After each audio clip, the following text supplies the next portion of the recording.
بسم اللہ الرحمن الرحیم وَاتْلُ عَلَيْهِمْ نَبَأَ ابْنَيْ آدَمَ بِالْحَقِّ إِذْ قَرَّبَا قُرْبَانًا فَتُقُبِّلَ مِنْ أَحَدِهِمَا وَلَمْ يُتَقَبَّلْ مِنَ الْآخَرِ قال انما يتقبل الله من المتقين آمنت بالله صدق الله مولانا العظيم وبلغنا رسوله النبي الأمين الكريم الرؤوف الرحيم ونحن على ذلك لمن الشاهدين والشاكرين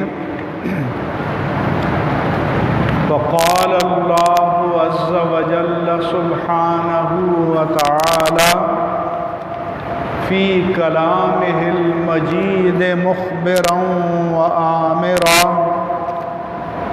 إن الله وملائكته يصلون على النبي يا أيها الذين آمنوا صلوا عليه وسلموا تسليما صلى الله على النبي الأمي وآله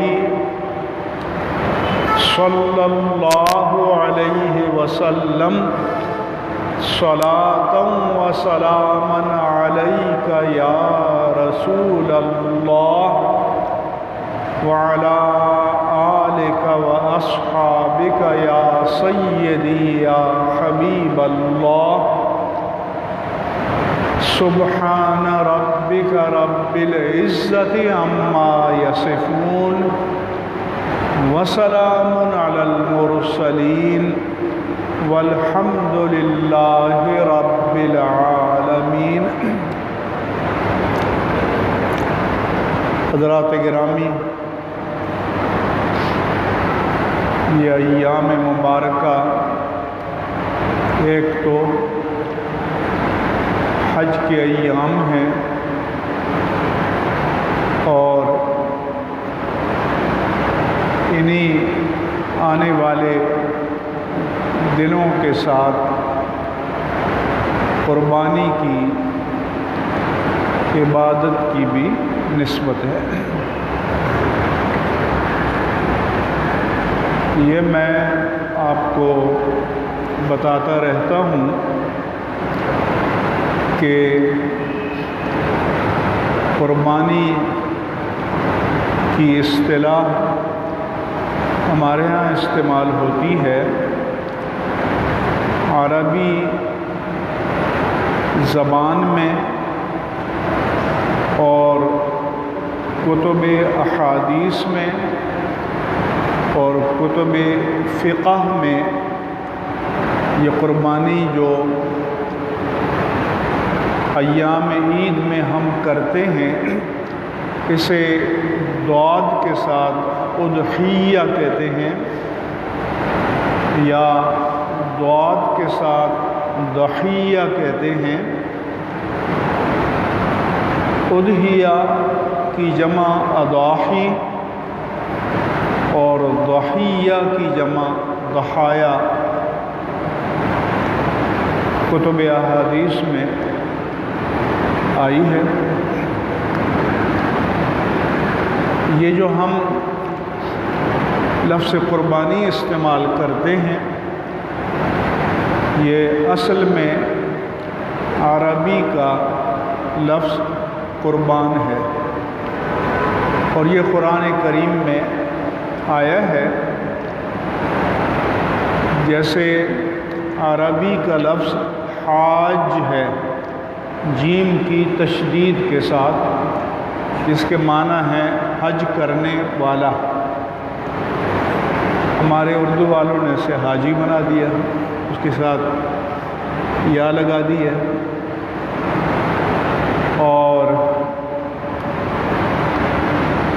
پھر جس نے 2 حج کیے ہوں تو الف لام لگا کر الحاج کہہ دیا. حج کرنے والے کو حاج کہتے ہیں اور اس کا مؤنث ہے حاجہ. تو مصر کے جو ڈرائیور وغیرہ یا ملازمین وہاں حرم پاک میں ہوتے ہیں تو وہ حاجہ کو حاگہ، کیونکہ مصری جیم کو گاف بولتے ہیں، لکھتے جیم ہے لیکن تلفظ کرتے ہیں تو گیم.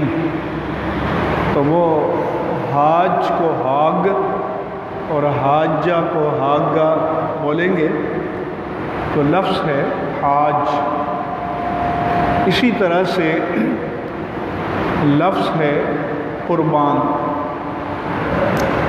اس کا اوریجن یا مادہ قاف، را اور با ہے، جس کے معنی قربت کے، نزدیک ہونے کے. اسی سے لفظ سے قریب ہم استعمال کرتے ہیں. پھر شریعت کی اصطلاح میں ہر اس فعل کو یا کوئی ہم مالی صدقہ دیں جسے اللہ تعالیٰ کی قربت اور رضا کو حاصل کرنے کے لیے کیا جائے، اسے قربان کہتے ہیں. لہذا اگر وہ کوئی جانور اللہ کے نام پر اللہ کی رضا کے لیے ذبح کرتے تو اسے بھی قربان کہتے ہیں. قربان کے معنی وہی کہ تقرب الہی، رضائے الہی جس سے مقصود ہو. اور یہ بھی میں آپ کو بتاتا رہتا ہوں کہ قربانی کی تاریخ اتنی ہی قدیم ہے جتنی خود انسان کی تاریخ ہے، کیونکہ سورہ مائدہ میں اللہ تعالیٰ فرماتا ہے وَاتْلُ عَلَيْهِمْ نَبَأَ ابْنَيْ آدَمَ بِالْحَقِّ. اے پیارے حبیب صلی اللہ علیہ وسلم، آپ اپنے ان امتیوں پر، اپنے صحابہ پر آدم علیہ السلام کے 2 بیٹوں کا سچا اور پکا واقعہ بیان کر دیجیے. مفسرین کرام نے لکھا کہ ایک بیٹے کا نام حابیل تھا، ایک بیٹے کا نام قابیل تھا. اور شریعت آدم میں یہ تھا کہ حضرت حوا کے ایک بطن سے ایک لڑکا اور لڑکی پیدا ہوتے، اور پھر دوسرے بطن سے یا حمل سے ایک لڑکا اور لڑکی پیدا ہوتے، اور ان کی کراس آپس میں شادی ان کی شریعت میں جائز تھی کہ ایک لڑکا، کیونکہ وہاں سے تو نسل چلنا تھا تو اپنے ساتھ پیدا ہونے والی لڑکی کے ساتھ تو نہیں کر سکتا تھا، لیکن دوسرے حمل سے پیدا ہونے والی لڑکی سے شادی کر سکتا تھا. سو حابیل و قابیل میں آپس میں اختلاف ہو گیا. میں وجہ اختلاف کی تفصیل میں نہیں جاؤں گا. جب اختلاف ہوا تو کس کی بات چلے اور کس کی نہ چلے، کیسے فیصلہ ہو؟ تو دونوں نے فیصلہ کیا کہ ہم اللہ تعالیٰ کی حضور صدقہ پیش کرتے ہیں اور جسے آسمان سے آگ آ کر جلا ڈالے وہ قبول ہے، اور جس کا نہ جلے وہ رد ہے، تو جس کا صدقہ قبول ہوگا اس کی بات مانی جائے گی۔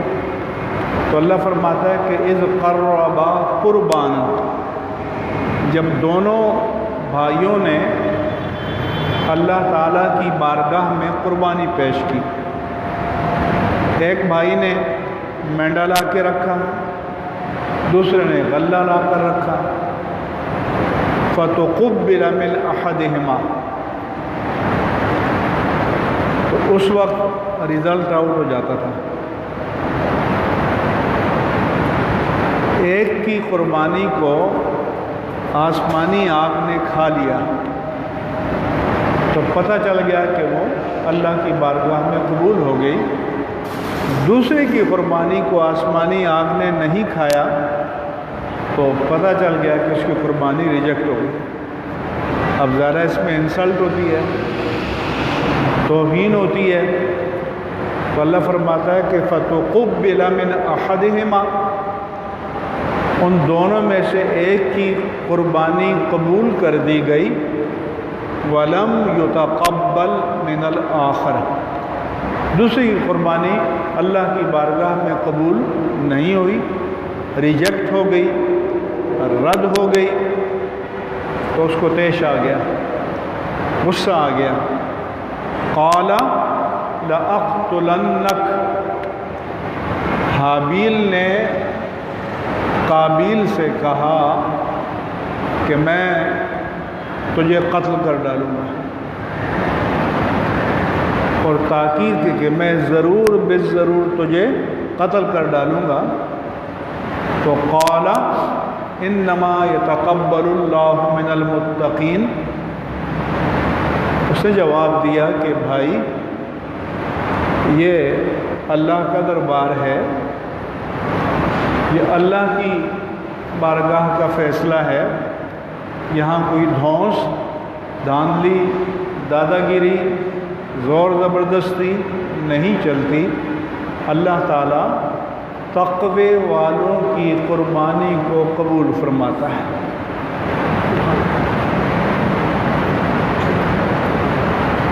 اس لیے میں کہا کرتا ہوں کہ کچھ پتہ نہیں کہ جو 10-10 20-20 لاکھ کی قربانیاں لیتے ہیں، نمائش کرتے ہیں، ٹیلی ویژن پر دکھایا جاتا ہے، وہ قبول ہوتی ہے یا کسی کی 10,000 کی قبول ہوتی ہے، یہ اللہ بہتر جانتا ہے۔ لیکن اپنے حبیب کریم صلی اللہ علیہ وآلہ وسلم کے وسیلہ جلیلہ سے اللہ پاک نے ہمارے عیبوں پر پردہ ڈال دیا۔ ذرا سوچیں کہ ادھر قربانی ہوتی، ادھر رزلٹ آؤٹ ہوتا، تو کوئی کسی کو منہ دکھانے کے قابل ہوتا؟ تو اللہ ستار العیوب نے پردہ ڈال دیا، اور یہ سلسلہ پہلے سے چلا آ رہا ہے۔ چنانچہ سورہ آل عمران میں ارشاد باری تعالیٰ ہے کہ سید المرسلین صلی اللہ علیہ وآلہ وسلم کو ان کے عہد کے لوگوں نے کہا، جس میں اہل کتاب بھی تھے، یہودی بھی تھے مدینہ کے، کہ الذین قالوا، جنہوں نے یہ کہا، ان اللہ عہد الینا، اللہ نے ہم سے عہد لیا ہے، اللہ نؤمن لرسول، ہم کسی رسول پر ایمان نہیں لائیں گے، حتی یأتینا بقربان تأکلہ النار، جب کہ وہ ہمارے سامنے ایسی قربانی نہ کرے جسے آسمان سے آگ آئے اور جلا ڈالے، کھا جائے۔ تو ان کا یعنی فرمائش تھی کہ ہمیں یہ بھی کر کے دکھائیں۔ تو اللہ پاک نے فرمایا کہ قل، اے پیارے حبیب صلی اللہ علیہ وسلم، آپ ان کو بتا دیجئے، قد جاءکم رسل من قبلی بالبینات وبالذی قلتم، تمہارے پاس مجھ سے پہلے اللہ کے کئی رسول آئے اور کھلی نشانیاں، معجزات پیش کیے، وبالذی قلتم، جس معجزے کا تم مطالبہ کرتے ہو وہ بھی انہوں نے پیش کیا۔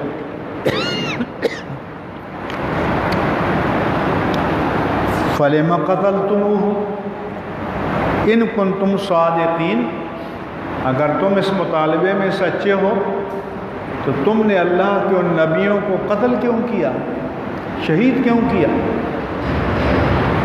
اب آپ کہیں گے کہ جو اللہ کے پیارے رسول کے عہد مبارک کے مخاطبین اہل کتاب یہود تھے، انہوں نے تو نہیں قتل کیا تھا، ان کے آباء و اجداد نے کیا تھا۔ لیکن اگر کسی کے آباء و اجداد کوئی باطل کام کریں اور بعد والے اس کو ڈس اون نہ کریں، آج کل ٹی وی پر ڈسکلیمر لکھا ہوتا ہے، اعلان برات، تو ڈسکلیمر نہ جاری کریں، ڈس اون نہ کریں، تو اس کے معنی ہے کہ تم ان کے کرتوتوں کو صحیح مانتے ہو۔ جب ان کے کرتوتوں کو صحیح مانتے ہو تو ان کے گناہوں کا وبال تم پر بھی آئے گا۔ یہ قرآن مجید نے بتایا۔ چنانچہ سورہ المائدہ میں اللہ تعالیٰ فرماتا ہے کہ قابیل نے حابیل سے کہا، لئن بسطت الی یدک لتقتلنی، ایک بھائی نے دوسرے بھائی سے کہا، اگر تو مجھے قتل کرنے کے ارادے سے ہاتھ بڑھائے گا، دست درازی کرے گا، تو ما انا بباسط یدی الیک، میں دست درازی نہیں کروں گا، لأقتلک کے تاکہ تجھے قتل کروں۔ یہاں علماء نے یہ بات کی ہے کہ کیا قاتل سے اپنا دفاع نہیں کرنا چاہیے؟ دفاع کرنے کی تو اجازت ہے، لیکن جرم میں سبقت نہیں کرنی چاہیے۔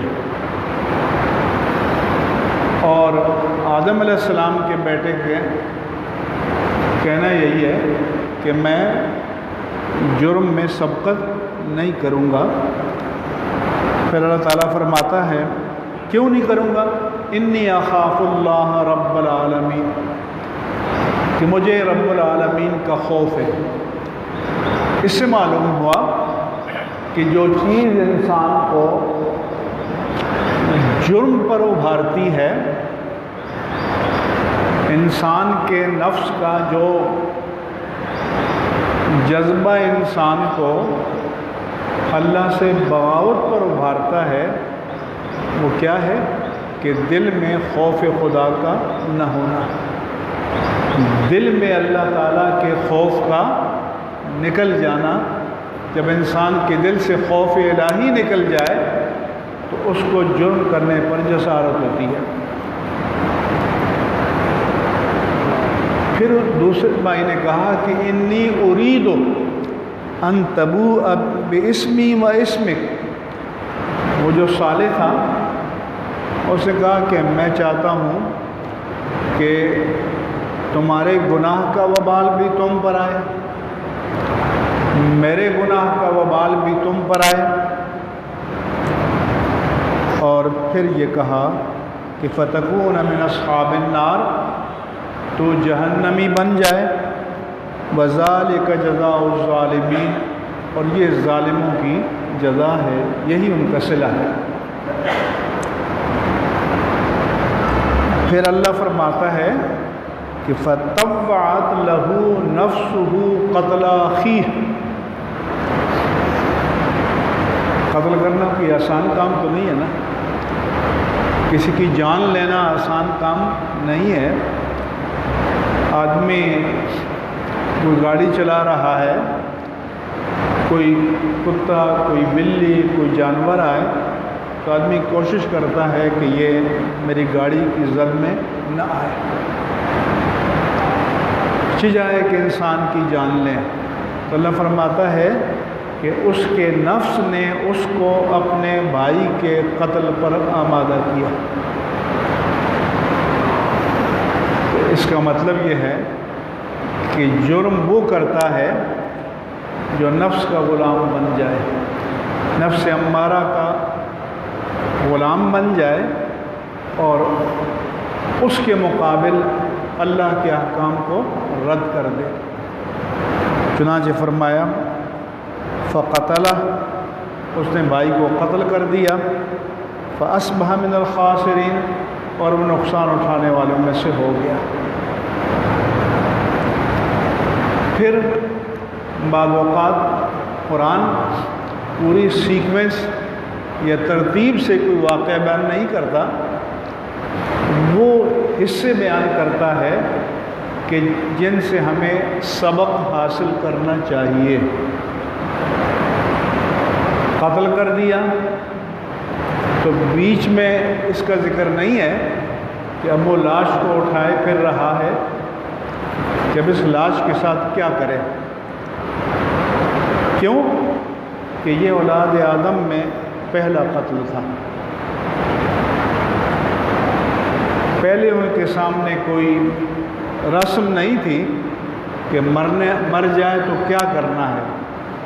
تو اللہ تعالیٰ نے فرمایا فَبَعَثَ اللَّهُ غُرَابًا يَبْحَثُ فِي الْأَرْضِ، اللہ تعالیٰ نے ایک کوا بھیجا، اس نے اس کے سامنے زمین کو کریدا، زمین میں گڑھا بنایا، ایک مردہ کوے کو اس میں دفن کیا۔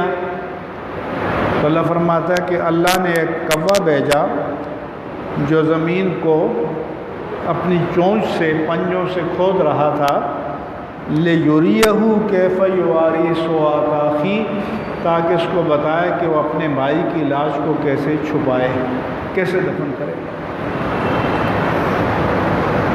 تو تب اس نے کہا کہ یا ویلتیٰ اعجزت ان اکون مثل ھذا الغراب، ہائے افسوس کہ مجھے اتنی بھی عقل نہ آئی، جتنی اس سمجھ اس کوے کو آ گئی، میں اس کوے جیسا بھی نہ ہو سکا۔ فَأُوَارِي سَوْآتَ أَخِي، کہ میں اپنے بھائی کی لاش کو چھپاتا۔ فَأَصْبَحَ مِنَ النَّادِمِينَ، وہ شرمساروں میں سے ہو گیا۔ پھر قرآن تاریخ کی کتاب نہیں ہے، قرآن میں تاریخ ہے، لیکن قرآن تاریخ کی کتاب نہیں ہے۔ تاریخ کی کتاب میں تو کسی کے واقعات کو ایک سیکوینس کے ساتھ، ایک ترتیب کے ساتھ بیان کیا جاتا ہے۔ قرآن تاریخ کے جن واقعات کو بیان کرتا ہے، ان حصوں کو کہ جن سے عبرت دلانا مقصود ہے، جن کو سن کر لوگ سبق حاصل کریں۔ چنانچہ فوراً قرآن نے فرمایا من اجل ذالک، یہ اولاد آدم میں قتل کا پہلا واقعہ ہوا تھا، اسی لیے حدیث پاک میں ہے کہ من سن سنتن حسنتن فلہ اجرہا واجر من عمل بہا الی یوم القیامہ، جو کسی اچھے کام کی بنیاد ڈالے اسے اپنے کیے کی جزا ملے گی، اور پھر قیامت تک جو لوگ اس نیک کام کو کریں گے ہر ایک کو اپنا اپنا اجر ملے گا، لیکن سب کے مجموعی اجر کے برابر اجر اس نیک کام کی بنیاد ڈالنے والے کو ملے گا۔ جیسے حضرت عمر فاروق رضی اللہ عنہ نے نماز تراویح باجماعت شروع کرائی، اس میں قرآن مجید کی منزل کو پڑھنا اور سننا یہ شروع کرایا، تو تب سے لے کر آج تک اور آج سے لے کر قیامت تک جو اس سنت پر عمل کریں گے اپنا اپنا اجر پائیں گے، لیکن ان سب کے اجر کے برابر اجر حضرت عمر فاروق کو ملتا رہے گا۔ اس لیے حدیث پاک اور فرمایا کہ من سن سنتن سیئۃ، اور جو کسی برے کام کی بنیاد ڈالے گا تو اس پر اس کا گناہ ہوگا، وَوِزْرُ مَنْ عَمِلَ بِهَا إِلَى يَوْمِ الْقِيَامَةِ، اور قیامت تک جو لوگ اس کے طریقے پر عمل کریں گے ان کے گناہوں کا وبال بھی اس پر ہوگا۔ اس لیے حدیث پاک میں فرمایا کہ اللہ کی اس زمین پر قیامت تک جو قتل ناحق کیا جائے گا اس کا گناہ آدم کے اس پہلے بیٹے کے کھاتے میں بھی لکھا جائے گا، الا علی ابن آدم الاول کفل منہا، پہلے بنی آدم پر جو قاتل بنا، ظالم بنا، اس کے کھاتے میں یہ گناہ لکھا جائے گا۔ اب آج تو ہم ایک ایسے دور میں ہیں کہ جہاں کسی اچھے کام کی روش جاری کرنے والے تو کم ہیں، لیکن گناہوں کی، جرائم کی، بد تہذیبی کی، بدتمیزی کی کلچر کو رائج کرنے والے بہت ہیں، لیکن کوئی انہیں بتائے کہ ادھر تو آپ عللے تللے کر لو گے لیکن اس کا وبال تم پر آئے گا، اور قیامت میں جو لوگ بعد میں اس پر عمل کریں گے وہ اپنا گناہ پائیں گے، لیکن ان کے گناہ کے وبال کا ایک حصہ ایسے لوگوں پر بھی آئے گا۔ اس لیے اہل ایمان کو کبھی بھی کسی ایسی برائی کی بنیاد نہیں ڈالنی چاہیے، کسی بھی برائی کی بنیاد نہیں ڈالنی چاہیے کہ جو ان سے پہلے کسی نے نہیں کی، اور اگر ان سے پہلے کسی نے کوئی برائی کی ہے تو اس سے بھی بچنا چاہیے، اپنے دامن کو بچانا چاہیے۔ پھر اللہ فرماتا ہے من اجل ذالک، اسی سبب، اسی بنا پر کتبنا علی بنی اسرائیل، ہم نے بنی اسرائیل پر لکھ دیا، انگریزی میں کہتے ہیں کہ وی ہیو آرڈینڈ، ہم نے یہ حکم جاری کر دیا کہ انہ من قتل نفسا بغیر نفس او فساد فی الارض، کہ جو کسی بے قصور کی جان لے گا تو فکأنما قتل الناس جميعا، گویا اس نے ساری انسانیت کو قتل کر دیا۔ اتنا بڑا جرم۔ اس میں دو ایکسیپشنز ہیں، دو استثناء ہیں۔ ایک یہ کہ ایسا نہیں کہ اگر اس نے کسی کو قتل کیا ہے اور قصاص میں اس کی جان لی جا رہی ہے، اس کی اجازت ہے، یا اس نے فساد فی الارض کیا ہے اور فساد فی الارض کے جرم میں اس کی جان لی جا رہی ہے، تو اس کی شریعت میں گنجائش ہے، کیونکہ وہ قانون الہی کے تحت لی جا رہی ہے۔ اسے فرمایا کہ والذین لا يدعون مع اللہ الہا آخر ولا يقتلون النفس التي حرم اللہ الا بالحق، کہ اللہ کے پسندیدہ بندے وہ ہیں کہ جو شرک نہیں کرتے اور قتل ناحق نہیں کرتے، قتل ناحق نہیں کرتے، یہ اللہ کے محبوب بندوں کی صفت ہے۔ تو فرمایا کہ اچھا اس نے جو ایک آدمی کو قتل کیا ہے، لیکن ایک بے قصور انسان کے قتل کو پوری انسانیت کے قتل سے اس لیے تعبیر کیا کہ حرمت نفس اور حرمت جان یہ انسانیت کا اجتماعی حق ہے۔ جو ایک کے حق کو پامال کرتا ہے تو گویا وہ پوری انسانیت کے حق کو پامال کرتا ہے۔ ومن احیاھا فکأنما احیا الناس جمیعا، اور جو ایک بے قصور انسان کی جان بچاتا ہے گویا وہ پوری انسانیت کی جان بچا رہا ہے۔ اور اتنی بڑی وعید کے بعد آئے دن قتل ہو رہے ہیں، اور جب سے یہ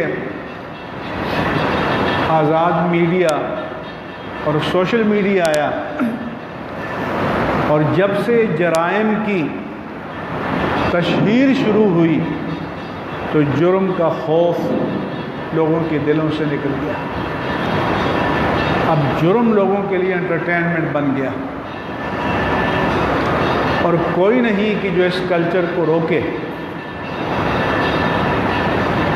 اس لیے آپ نے پچھلے سالوں میں سنا ہوگا کہ ایک نوعمر لڑکے نے ایبٹ آباد میں اپنے گلے میں پھندا ڈال کر اپنے آپ کو لٹکا دیا۔ اب تو یہ سرکشی یہاں تک پہنچ گئی ہے کہ بیوی شوہر کو، شوہر بیوی کو، اولاد ماں باپ کو، ماں باپ اولاد کو بھی قتل کرنے سے دریر نہیں کرتے۔ اور اسی لیے اس کے فوراً بعد اللہ نے فرمایا انما جزاء الذین یحربون اللہ ورسولہ، کہ جو لوگ یحاربون اللہ ورسولہ، یحاربون کہ جو لوگ اللہ اور اس کے رسول سے جنگ کرتے ہیں، وَيَسْعُونَ فِي الْأَرْضِ فَسَادًا، اور زمین میں فساد برپا کرتے ہیں، ان کی سزا یہ ہے کہ أَن يُقَتَّلُوا، انہیں چن چن کر قتل کر دیا جائے، اور يُصَلَّبُوا، یا انہیں سولی پر چڑھایا جائے، اور تُقَطَّعَ أَيْدِيهِمْ وَأَرْجُلُهُمْ مِنْ خِلَافٍ، یا مخالف سمت سے ان کے ہاتھ اور پاؤں کاٹے جائیں، کہ دایاں ہاتھ بائیں ٹانگ یا بایاں ہاتھ دائیں ٹانگ کاٹی جائے، اور يُنْفَوْا مِنَ الْأَرْضِ، یا ان کو زمین سے نکال دیا جائے۔ تو پہلے تو یہ تھا کہ اپنے ملک سے نکال دو، اب آج کل ملک سے نکالنا ممکن ہی نہیں جب تک کوئی دوسرا ملک کسی کو قبول نہ کرے۔ تو آج کل زمین سے نکالنے کے معنی یہ ہے کہ اس کو جیل میں ڈال دو تاکہ اس کے فساد سے انسانیت کو امان ملے۔ یہ قرآن مجید میں جو حدود اللہ نے بیان کی ہیں ان میں سب سے سنگین جو حد ہے وہ فساد فی الارض کی ہے۔ اس میں ڈاکہ زنی بھی ہے، چوری چکاری بھی ہے، لوگوں کو تھریٹ کرنا بھی ہے اور قتل کرنا بھی ہے۔ اس علماء نے فرمایا کہ یہ جو یہاں 3 سزائیں ہیں کہ قتل کیا جائے، سولی چڑھایا جائے یا ان کے ہاتھ پاؤں مخالف سمت سے کاٹے جائیں، یعنی اگر اس نے صرف قتل کیا ہے ناحق تو اسے قتل کیا جائے، سولی چڑھایا جائے، قتل بھی کیا ہے اور لوٹ مار بھی کی ہے تو مخالف سمت سے اس کے ہاتھ پاؤں کاٹے جائیں اور پھر سولی چڑھایا جائے۔ اور اگر لوٹ مار بھی نہیں کی، قتل ناحق بھی نہیں کیا لیکن تھریٹ کیا ہے، ڈرایا ہے، تو اس صورت میں انہیں جیل میں ڈال دیا جائے۔ اور یہ تمام صورتیں ہمارے سامنے آئے دن پیش آتی رہتی ہیں، اور پچھلے سالوں میں تو یہ بھتہ خوری، اغوا برائے تاوان، یہ کتنا تھا یہاں اس شہر میں۔ ضمناً بتا دوں کہ ہمارے یہاں اردو میں کہتے ہیں اغوا برائے تاوان، یہ اغوا نہیں ہے، الف کے نیچے زیر ہے، اغوا ہے، کیونکہ یہ عربی کا لفظ ہے۔ اور اسی طرح سے ہمارے میڈیا پر کہتے ہیں مغوی اور مغویان، یہ لفظ میم پر پیش نہیں ہے، زبر ہے۔ مغوی کہتے ہیں کہ جسے ہائی جیک کر دیا گیا ہو، اغوا کر دیا گیا ہو، اور اگر آپ پیش کے ساتھ پڑھیں گے تو معنی الٹا ہے۔ مغوی کے معنی اغوا کرنے والا، تو آپ اغوا ہونے والے کو اغوا کرنے والا کہتے ہیں۔ تو اسی لیے تو اردو شاعر نے کہا تھا، رنگی کو نارنگی کہیں، دودھ بنے کو کھویا، چلتی کا نام گاڑی رکھیں یا چلتی کو گاڑی کہیں، دیکھ کبیرہ رویا۔ تو اس نے کہا کہ ہمارے یہاں چونکہ کنوں وغیرہ کو نارنگی کہتے ہیں، تو نارنگی کے معنی جس کا رنگ نہ ہو، حالانکہ اس کا تو رنگ ہوتا ہے، اور جب دودھ بن جائے تو وہ تو اس کی جو جوہر ہے وہ کھانے کے لیے تیار ہوتا ہے، آپ کہتے ہیں کھویا، کھو گیا، حالانکہ پایا آپ نے دودھ کے جوہر کو۔ اور پھر ہم کہتے ہیں گاڑی، کیونکہ اردو میں گاڑنا کہتے ہیں کسی چیز کو کہیں نصب کر دینا، تو چل رہی ہے تو آپ کہتے ہیں گاڑی۔ اور میں اس لیے کہا کرتا ہوں کہ اردو والے بادشاہ لوگ ہیں، جلوس بیٹھنے کو کہتے ہیں اور وہ کہتے ہیں جلوس جا رہا۔ عربی زبان کا لفظ ہے جلوس، فارسی میں بھی جلوس، جلسہ بھی بیٹھنے کو کہتے ہیں۔ یہ جو 2 سجدوں کے درمیان تھوڑی دیر کے لیے بیٹھتے ہیں، اس کو بھی جلسہ کہتے ہیں۔ تو آپ کہتے ہیں کہ نہیں جلوس جا رہا ہے، آپ بادشاہ۔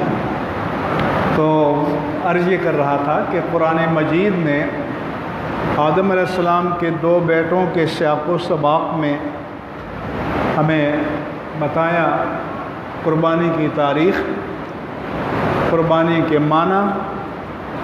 اب اس پر مزید گفتگو انشاءاللہ تعالی آئندہ جمعۃ المبارک کو ہوگی۔ وما علیہ الا البلاغ المبین۔